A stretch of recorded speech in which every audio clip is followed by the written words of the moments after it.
have conservative values moved in one way or another? Have they?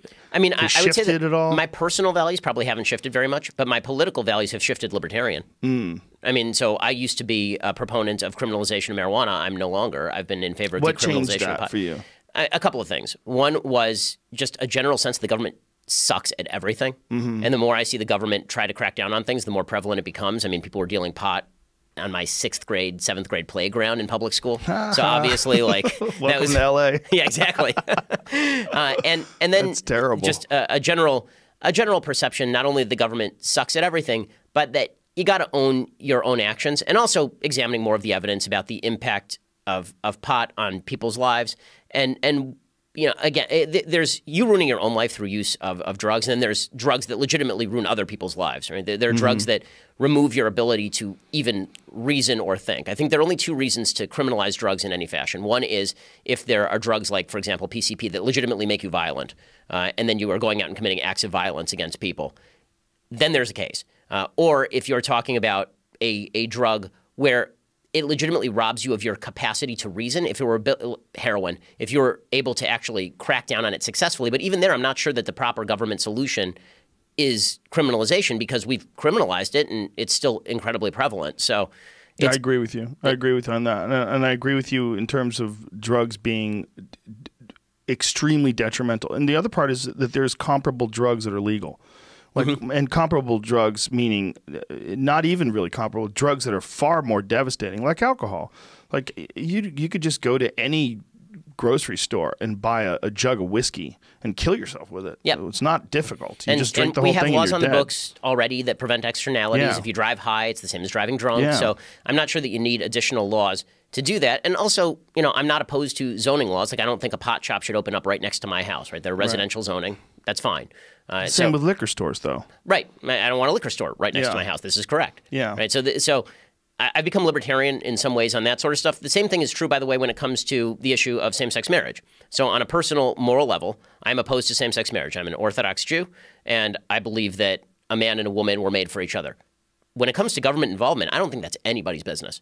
I think a lot of things. I think adultery is bad, too. I don't think the government ought to be involved in adultery. I'm so strict, I don't think premarital sex is a good thing, right? I've been very vocal about this. I was a virgin until I was married. My wife was a virgin until she was married. I think that's a good thing. Do I think the government has anything to do with any of those things? No, I don't. I don't think it's any of the government's business. It's consensual activity. There are no externalities. So what exactly is the government getting involved in? And when the government gets involved in stuff, then there are externalities, right? Once the government starts to cram down its vision on people, then you start to get unintended externalities. So, for example, with the legalization, my view on marriage is that the government should get completely out of the business. I don't think the government should be involved in straight marriage. I don't think it should be involved in gay marriage. I think the government should be out. I agree 100%. And the reason that I say that is because as a religious person, right, who believes in traditional marriage, I have two marriage certificates. I have the one from the state that I don't give 2 craps about. It's buried somewhere in my garage. And then I have my religious marriage certificate, which meant, among other things, that I got to shtup my wife, right? I mean, like, this was the one that mattered to me. And I think that's true for most religious people. The religious ceremony matters a lot more than the state saying a thing. And the state isn't incentivizing marriage. People aren't getting married because they're like, yeah, I need the tax break. Right. So that's a bunch of nonsense. And once the government decides what version of marriage it wants to push, that then comes into conflict with other values. So, for example, once the state of California decides that same-sex marriage is on legal par with heterosexual marriage, now I'm worried about the externality of I have a religious day school, or I have my synagogue. My synagogue is a religious institution. It doesn't approve of same-sex marriage. Now is the government going to come in and tell my synagogue how it ought to act with regard to same-sex marriage? I don't think that's the government's business. So how about this? How about everybody gets to do basically what they want, associate with whom they want, and it's none of the government's business? This seems like a pretty good, happy medium. I'm so glad you talked about the 2 things that I wanted to talk to you about that I'm sure we disagree about. One of them being marijuana and the other one being gay people marrying each other. So let's start with the marijuana one. Do you think marijuana ruins people's lives? Is that one of your contentions?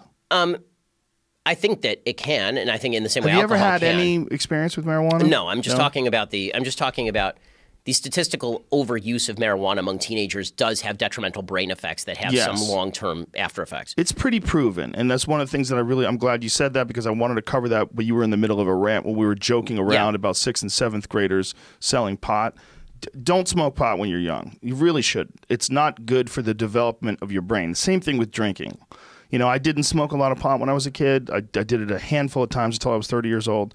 But I did drink a bunch of times when I was young and in high school. And it's terrible for brain development. Right. Especially before you're 25 and your frontal cortex hasn't even fully formed. Your frontal lobe is like this. It's a developing thing. And there was an article recently that I posted from BBC that was saying that you probably shouldn't be considered an adult until you're 30. Right. They're saying brain development doesn't even stop until you're 26 or 28. This is why when people are saying let's lower the voting age to 16, I'm like, what the fuck are you talking about? In the world? When I was 16, I was a chimp. You know, I mean, really, I was a chimp in a high school. Now, when the problem that I have with many people's perceptions on marijuana is that it's based on ignorance, meaning no personal experience with it. You know, and listen, I'll admit I've no personal experience with marijuana, so I know you don't. I'm not speaking. You probably from should get high. That's what I'm trying to say. Man, I've seen the effects on stock prices when people get high in the studio. Oh, they jump up, man. They jump down for a little when a bunch of chickens jump off the boat, but then they come right back up. The marijuana thing is, in my opinion, it's another one of those things where people have this categorized box that they like to put marijuana users in. Like, this is the category: lazy, stoner, stupid, delusional. It's too widespread for that. I mean, there are people I know who are doctors who use marijuana. So, well, there's the jiu-jitsu community is a big one. There's a giant percentage of the jiu-jitsu community that does jiu-jitsu high. They have competitions. Sounds like more of a party. It's not, man. I'm telling you, because it's not what people think it is. If you've never smoked marijuana, this is going to be a very difficult thing to grasp. But marijuana enhances jiu-jitsu because it eliminates the rest of the world. When you're rolling, which rolling is like, say, if you and Jamie were going to have a sparring match, that would be rolling. Like, you'd slap hands, and then you'd go. And you're trying to choke him, and he's trying to get you in an armbar, and you're going after it. When you do that on marijuana, it's like you don't think of anything else other than those movements, and it becomes like this very intense meditation in violence. Like, it's not violent in terms of, most of the time you don't really even get hurt. It's like you get to the point. Like, one of the beautiful things about jiu-jitsu is you can grab a hold of someone and choke them to the point where they're going to go to sleep, and you would kill them if you kept going, and they tap, and then you're friends again, and everybody's cool, and you try to do it to me and I try to do it to you, and you really can do it reasonably hard without people getting hurt. And it happens every day all throughout the world. A lot of these people are high, and they're doing this jiu-jitsu practice in this almost like trends. It's like it's a transcendent state. If you can function when you're using marijuana, I don't care. But you can. This is what I'm saying. The perceptions are off. So, I mean, I would assume there's a small subset of the population for whom that's not true, right? Who are overusing marijuana. Yes. And that's probably the majority, in fact. Okay, so then, you know, but again, I would say that's not a that's case the same way with food. I agree. So I don't think there's anything we disagree about here, because I'm not talking about criminalizing marijuana use. Right. I think that we should honestly discuss the evidence that for a subset of the population, there is some evidence that marijuana is addicting, but it's a subset. It's not everybody who's on marijuana. The vast majority of people on marijuana are not addicted to marijuana. I think in the same way, alcohol. I mean, it's true of alcohol as well. There's people that are going to be addicted to almost anything, and I think there's absolutely people that are addicted to sugar. There's for sure people that are addicted to nicotine and alcohol and all these things that we let people have. The material addictiveness of marijuana is not comparable to opioids, though, for example. It's not even comparable to alcohol or nicotine. It seems to be very rare when people become physically addicted to it, extremely rare. And what's common, though, is abuse. And it's common in everything that human beings consume. Abuse is common, as we said, with food. It's certainly common with alcohol. It's certainly common with pills. But this is why, you know, I really believe that the way to solve some of these problems is a social fabric problem. Like, it's a parenting problem. It's a social fabric problem. It's a personal choice problem. Yes. And that's why virtually every solution I suggest is so funny. You know, conservatives like me who are libertarian leaning are constantly accused of being non-compassionate. No, it's just our compassionate solutions don't involve the use of government. Yeah. It's like we're going to encourage people to make better decisions with their lives. And if you choose not to do that, it's a free country. Well, you know, coming from a religious background, you have this community that reinforces this kind of behavior and thought. And I think that's one of the really one of the best benefits of religion is that moral fabric and that community, the sense of community. Even silly ones like Mormons. they're the nicest folks, right? They believe something that is fucking patently insane. If you go and read the Joseph Smith text from 1820 when he was 14 years old, the shit that he wrote, I try not to get into doctrinal insanity. I wear a funny hat all day. I hear you. Well, I was going to get to that. Yeah, but with that said, I mean, Alexis de Tocqueville talks about this, early on in the American Republic. The idea is that what makes America very different is the idea you don't need a big government when you do have a supportive social fabric where people feel like they're at least oriented toward a common goal. It's one of the problems that I think we have in the country right now. I'm not sure people are oriented toward even a common sense of conversation. Right? I mean, you don't have to agree on everything in order to have a common sense of the important values that unify the country, or should. Yes. Right? I always use Sam Harris as sort of my bête noire here because he's obviously a militant atheist. I'm an equally strong believer. And yet when it comes to the things that we would like to see happen in the country, not on a government policy level, but on a let's have a conversation level and discuss on evidence level, we're on the same page. There's certain core assumptions you have to make in order for that to happen. My argument about America and the West is that those core assumptions are built on Judeo-Christian foundations. Sam's core argument seems to be that they're built on evolutionary biology. We differ a little bit there. I don't want to let this marijuana thing go just yet. One of the things that I wanted to bring up to you was this idea that if you're a religious person, don't you think that there's certain things that maybe God put here for us to consume, to change your perspective, to allow you to reach new levels of consciousness? Don't you think it's entirely possible that some of these things that are here, and I know you haven't experienced them, but they might literally have been put there by God? And there's some evidence to say that a lot of the text from the Bible, that in particular there was, I think it was the University of Tel Aviv, somewhere in Jerusalem, where these scholars were trying to decipher what it meant when Moses encountered the burning bush. Right. And they believe that it may have been the acacia tree, which is very rich in dimethyltryptamine, which is a psychedelic substance that the brain produces, and it's very common in plants. And they think that this might have been when he met God and God was a burning bush, that this might have been some crude translation of them being involved in some sort of a psychedelic experience. Now, it sounds outlandish unless you've had that psychedelic experience. And when you have, you very well could think that you were in a conversation with God. This is on Earth.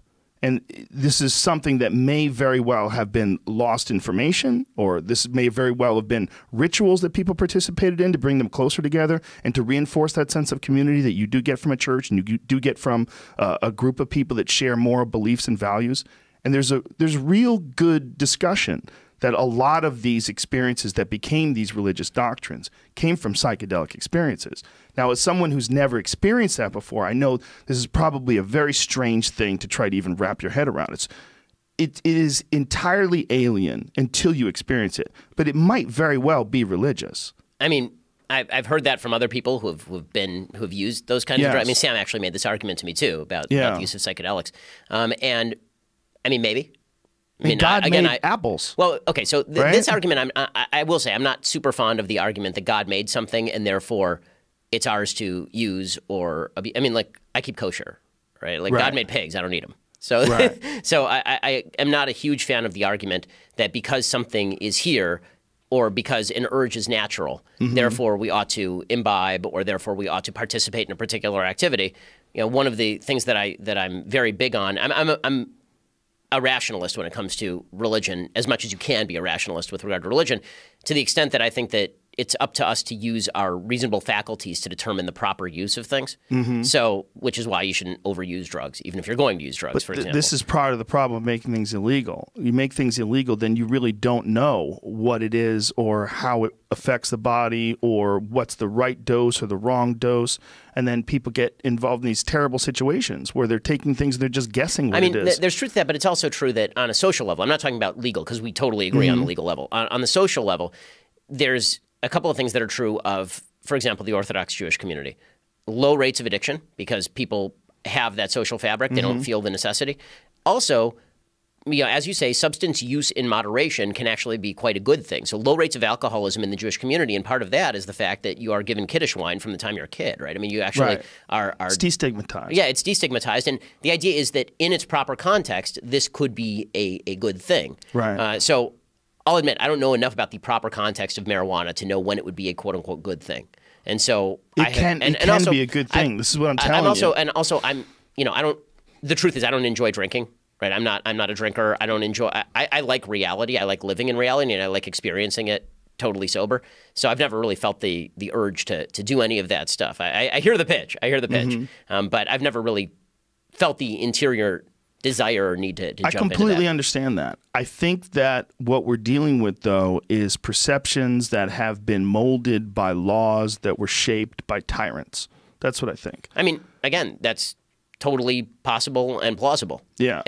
But it's historically accurate. I mean, when it comes to prohibition with alcohol didn't work. Prohibition with drugs is just making the cartels bigger, and it's causing more problems with organized crime. I agree, crime. Though, on a practical level. Whether you like drugs or don't like drugs, government interventionism is generally a giant fail. I think our perceptions of what is good for you and is bad for you is also based on laws that the government created ignorantly. The Sweeping Psychedelic Act of 1970, which made virtually everything psychedelic, that they missed a few things. A few things slipped through the cracks, but all of the tryptamines or most of them, the psilocybin, LSD, all that stuff was made completely illegal by people who really didn't even know what it was. And a lot of that is why we base our ideas of what's good or bad for you. It's based on what is legal and what other people have done with it. On this area, I'll admit not only complete experiential ignorance, but complete evidentiary ignorance. So I haven't examined the evidence. So I really don't have strong opinions on any of this stuff. I think it's one of the bridges that we all could use between conservative thought and liberal thought, particularly for people that are dying. It's one of the things that Johns Hopkins found, and so there's been other studies done, and there's been therapy done on people that are dying of terminal diseases, and they give them psilocybin. And when they give them these mushroom trips, they have these beautiful experiences where they completely accept death, and it's almost a universal reaction to it. That like the amount of people who still experience a positive benefit months and months after the experience while they're dying, that they say this was an incredibly moving and powerful moment in my life that allowed me to accept the fact that my time here is done.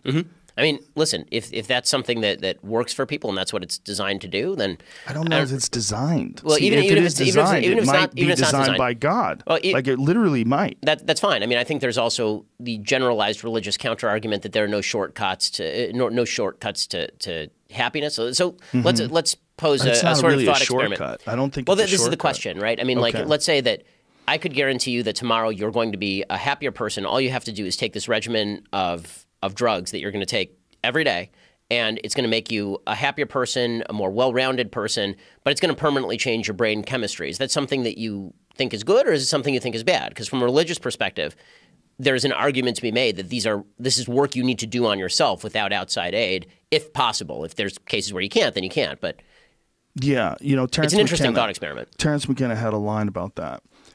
He said that there was a joke about there was a monk and he met Buddha because Buddha came to town, and he said he wanted to impress him. He said, I practiced a city of levitation, and I have done this for 10 years, and now I can walk on water. And the Buddha says, but the ferry's only a nickel. the idea is like, what are you fucking wasting your time? Like, you can aid the progression rapidly with psychedelic drugs. And this is something that, do you know about MAPS and their work with MDMA and soldiers that have had PTSD? Not too much, no. It's phenomenal. By giving these soldiers MDMA therapy, meaning they give them MDMA, which is essentially what people think of as ecstasy, the street name.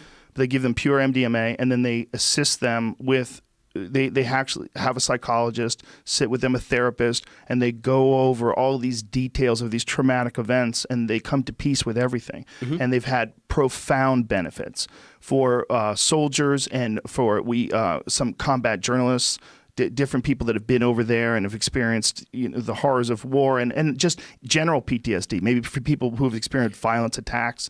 It is shown to be one of the very best things we've ever discovered for helping people get past something. So here's to me, and I'm thinking about this on the fly because this is stuff I don't think about very much, but there's a complex moral equation to the extent that if you're talking about somebody who has PTSD, somebody has a condition, and the only way to help that condition is to use these drugs, I've never had a problem with any of that stuff, right? I mean, my grandfather was schizophrenic, and maybe bipolar, maybe schizophrenic. The diagnosis is not exactly clear. They prescribed him lithium and made him a lot better.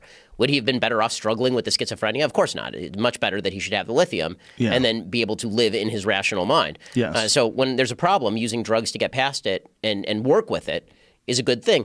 You do run the risk of the sort of Brave New World situation where you have a group of people who have a certain level of ersatz happiness that is not driven by a point of view, but more by just these chemicals in their body. The chemicals affect your point of view. Well, that is 100% true. Yeah. But are you Yuval Harari talks about maybe this is the future, right? He talks about the idea that maybe the future is we just drug ourselves until we're happy, basically, or that happiness is the drugs.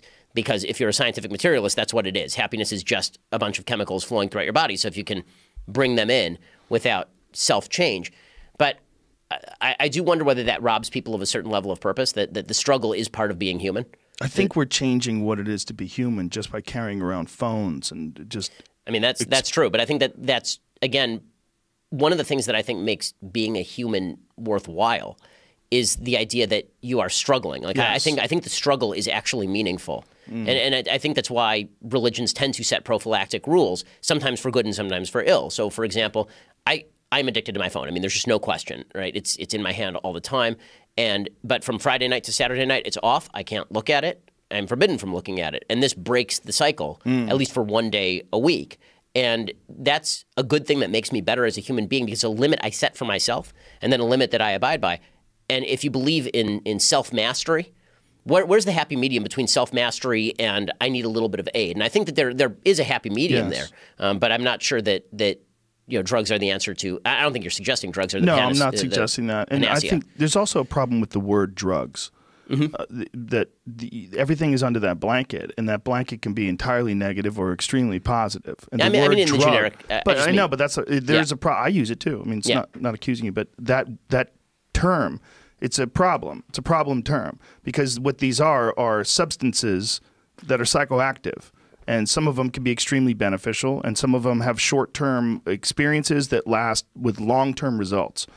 And I don't think that there's enough knowledge that I don't think the people that are negative against it have experienced enough of it or have looked at it in an objective, rational way because I think it's something that could be here to aid perspective, to give people a chance to think outside of their normal, conditioned way of thinking that might have been established by their community or by their church or by their neighborhood, or whatever it is.